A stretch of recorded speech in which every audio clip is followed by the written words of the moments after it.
മാസപ്പടി കേസിൽ പിണറായി വിജയന്റെ മകൾ വീണ ഇഡിക്ക് മുന്നിലേക്ക് എത്തിയിരിക്കുകയാണ്. കൊച്ചിയിലെ ഇഡിയുടെ ഓഫീസിൽ വീണ എത്തിയിരിക്കുന്നു. അവിടെ നിന്നുള്ള ദൃശ്യങ്ങളാണ് കാണുന്നത്. ഇന്ന് ഹാജരാകണമെന്ന് പറഞ്ഞ് ഇഡി വീണയ്ക്ക് നോട്ടീസ് നൽകിയിരുന്നു.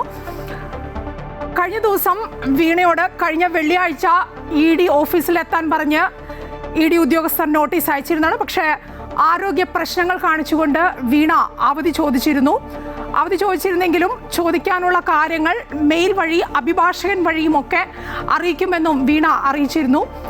അതിനുശേഷം വീണ്ടും വീണയോട് ഹാജരാകാൻ പറഞ്ഞ്, അതായത് ഇന്ന് ഹാജരാകാൻ പറഞ്ഞ് ഇഡി നോട്ടീസ് അയക്കുകയായിരുന്നു. അതുപ്രകാരമാണ് വീണ ഇപ്പോൾ ഇഡി ഓഫീസിൽ എത്തിയിരിക്കുന്നത്. ഇഡി ഓഫീസിന് മുന്നിൽ നിന്നുള്ള ദൃശ്യങ്ങളാണ് പ്രേക്ഷകർ കണ്ടുകൊണ്ടിരിക്കുന്നത്. വീണ അകത്തേക്ക് കയറുകയാണ്.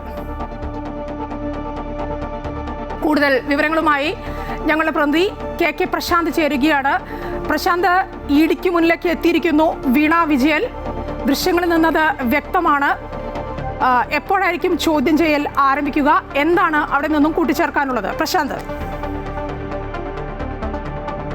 മായ, അല്പസമയം മുമ്പാണ് വീണ തൈക്കണ്ടി ഇഡി ഓഫീസിൽ ഹാജരായിരിക്കുന്നത്.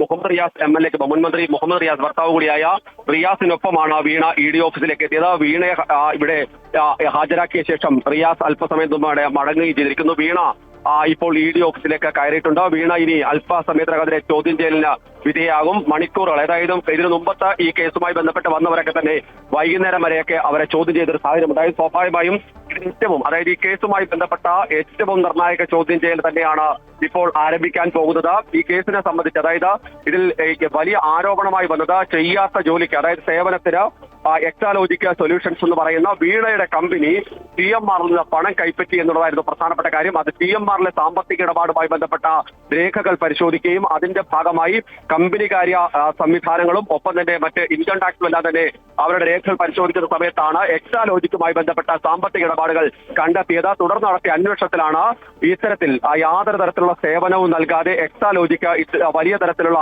പണം വാങ്ങിയതായ വിവരം പുറത്തേക്ക് വരികയും അത് സംബന്ധിച്ച അന്വേഷണം പ്രതിപക്ഷമാണ് ഈ മാസപ്പടി ആരോപണം എന്ന നിലയിലേക്ക് തന്നെ മാറ്റിക്കൂടുന്ന ഉൾപ്പെടെയുള്ളവർ ആരോപണം ഉന്നയിക്കുക, തെളിവുകൾ പുറത്തുവിടുകയൊക്കെ ചെയ്ത് നമ്മൾ കണ്ടതാണ്. പിന്നീട് ഇന്ന് വലിയൊരു കേസായി മാറുന്ന ഒരു സാഹചര്യം ഉണ്ടാകുന്നു. അതിനുശേഷമാണ് പിന്നീട് ഇതുമായി ബന്ധപ്പെട്ട SFIയുടെ അന്വേഷണം വരുന്നു. ഇഡി ഈ അന്വേഷണത്തിന്റെ ഭാഗമായി വരുന്നു.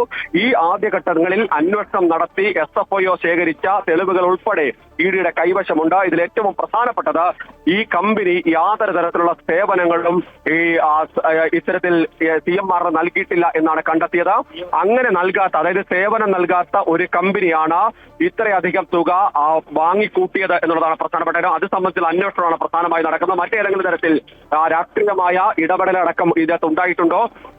ഏത് തരത്തിലാണ് ഈ പണം ചെലവഴിച്ചത്? മറ്റേതെങ്കിലും, അതായത് ഈ നിലവിൽ ഈ ഇൻകം ടാക്സും അതുപോലെ തന്നെ SFIO ഒക്കെ കണ്ടെത്തിയതിനപ്പുറത്തേക്കുള്ളൊരു തുക വാങ്ങിയിട്ടുണ്ടോ തുടങ്ങിയ കാര്യങ്ങൾ സംബന്ധിച്ചുള്ള അന്വേഷണമാണ് ഇനി മുന്നോട്ട് പോകേണ്ടത്.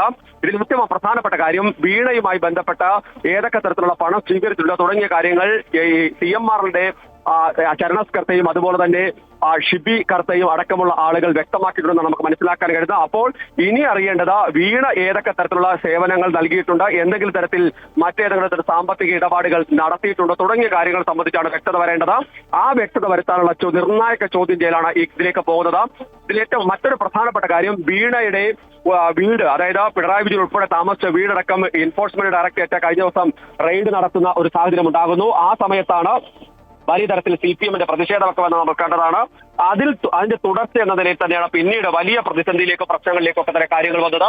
ഇങ്ങനെ ഓരോ ഘട്ടത്തിനും ഓരോ ങ്ങളുടെ ഭാഗമായി തുടർന്ന് രാഷ്ട്രീയ നീക്കങ്ങളൊക്കെ തന്നെ ഉണ്ടാകുന്നു. CPMനെ ലക്ഷ്യം വെച്ചാണ് ഇത്തരം നീക്കങ്ങളെന്ന ആരോപണമൊക്കെ തന്നെ ശക്തമാകുകയൊക്കെ നമ്മൾ കണ്ടതാണ്. ഇങ്ങനെ ആ ഒരു സാഹചര്യത്തിൽ, അതായത് വീണയെ കേന്ദ്രീകരിച്ച് നടത്തിയ അന്വേഷണം പിണറായി വിജയനെ ഉദ്ദേശിച്ചാണെന്ന തരത്തിലുള്ള ചില വാർത്തകൾ അല്ലെങ്കിൽ ചില ആരോപണങ്ങൾ CPMന്റെ ഭാഗത്ത് ഉണ്ടാവുകയും അതിനെ രാഷ്ട്രീയമായി പ്രതിരോധിക്കാൻ CPM തീരുമാനിക്കുകയൊക്കെ ചെയ്തത് നമ്മൾ കണ്ടതാണ്. അതിനെല്ലാമുള്ള മറുപടി അന്വേഷണ സംഘത്തിന്റെ ഭാഗത്തുനിന്ന് ഉണ്ടാകാനുള്ള സാധ്യതയാണ് ഈ ചോദ്യം ചെയ്യലുമായി ബന്ധപ്പെട്ട് ഉണ്ടാകുന്നത്.